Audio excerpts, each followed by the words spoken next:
Good morning. I thought I would show you how to make a French seam this morning.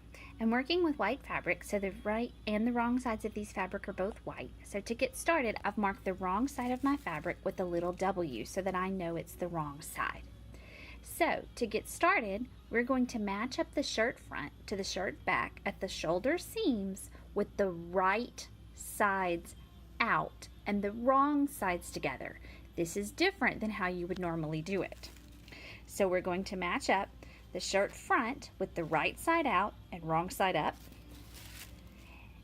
and the wrong side of the shirt back to the wrong side of the shirt front. There's my wrong side marks. This is opposite of what we would normally do. Normally we would put the right sides together, but for the first step in our French seams, we're going to put our wrong sides together. Now we're going to sew our shoulder seams together with 1/4 inch seam allowances. This pattern normally calls for 1/2 of an inch seam allowances, so we're going to work with 1/2 of a half, which is 1/4.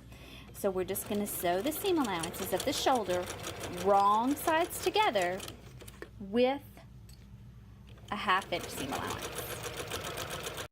After you've stitched the shoulder seams together, wrong sides together, with 1/4 inch seam allowances, trim that seam allowance down to 1/8 of an inch. Now we're going to press our seams flat. I like to press mine toward the back of the garment.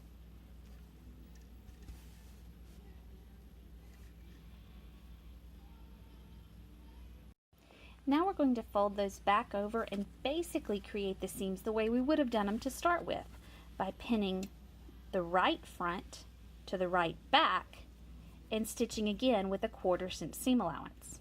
This is going to enclose the entire 1/2 inch seam allowance from our original seam, leaving no raw edges on the inside of the shirt. So fold it so that the right front is to the right back piece at the shoulder seam, and pin it, and then we're going to sew with a 1/4 inch seam allowance. Now that we have the shirt pinned right side front to right side back at the shoulder seam, we're going to stitch 1/4 of an inch seam allowance again.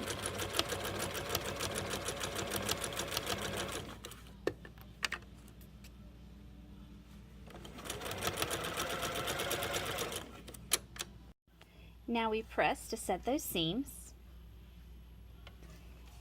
and then press them toward the back.